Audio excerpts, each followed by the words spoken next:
What is it that made you want to choose this project? Well, I didn't choose it. I saw potential in this idea of this graphic novel, and I think I wanted to develop something that had a protagonist very close to what Lorraine was in that graphic novel.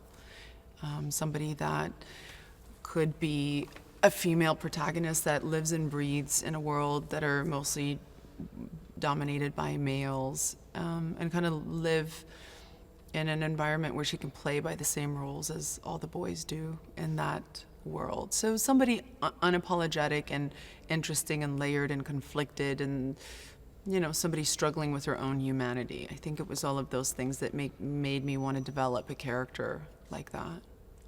Well, please describe your character, Lorraine Broughton. I think it just did. Yeah. Yeah, I mean, I think she's really good at her job. She works for MI6, and she has made peace with the fact that she chose this world, and it's a tough world to live in, especially for a woman, and she's good at it, and she likes doing it, and she carries the consequences of it and owns all of that, and I think there's something really empowering about her. Espionage is such a hugely thrilling subject. Are you a fan of that genre?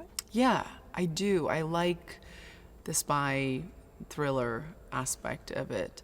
I'm also, I think, fascinated by how you can kind of take those stories and turn them on their heads a little bit, because I think we've seen a lot of the kind of spy genre thriller-esque films and how they kind of go from one act to the third act, and I think I was interested in how you could take that and maybe not just in the story, but also on the look and the feel of what those movies usually look like, how you could turn that on its head and make it something super energetic and fun.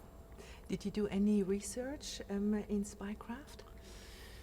Yeah, I mean, I didn't do any research per se on, how they walked or, I don't know, like silly things. I was more interested just in the kind of people who decide to do that job. I think it takes a certain personality to want to do that job and to also be good at that job.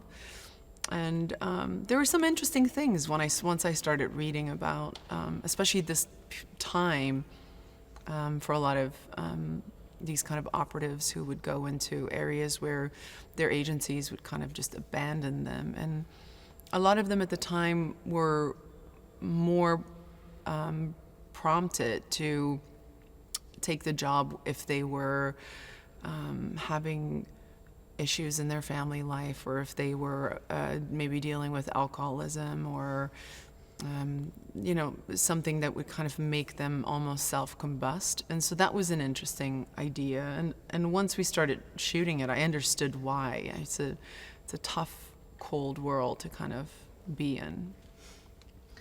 Did you look at the graphic novel source material, The Coldest City, at all?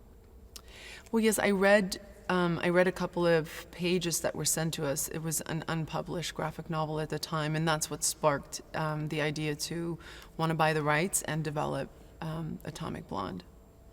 The fight scenes were so realistic. Broughton fought to survive, using anything within her reach to help her, even a watering hose. How hard was it to physically train for this film, and what was it like? Yeah, it was tough. I mean, I wanted to do this in a way that was believable, and I knew that it was going to take a lot of work to be able to fight like that, and I never wanted anybody to be able to say a woman couldn't do that, and so that was important, and I think that was what drove me to want to be as capable as I ended up being physically in making the film. How long before shooting did you start to train? I trained for about 2.5 months, and then I kind of continued that as we were making the film. Being a stuntman himself, did that make it easier to work with director David Leitch, or because of that, did he even push you harder? Both. It made it easier just because he knew where to put a camera. He knew how to shoot stunts and action. I think he's so comfortable in that world that he has an eye for it. He really definitely has a passion for it. But yeah, no, I think maybe in other hands I wouldn't have been pushed as hard, and I wanted that. I wanted somebody to expect more from me and push me more, and he was amazing at doing that. How was working with Sofia Boutella? Just great. I absolutely love her. We were very lucky in finding her because the role of Liselle was very tricky. It had to be somebody who had a strength about them, but also an incredible vulnerability. And in a way, she had to be completely broken, but yet fully functioning in the story. And that's tough to find somebody who can have that duality. And she has it in spades. She's so beautiful in this film.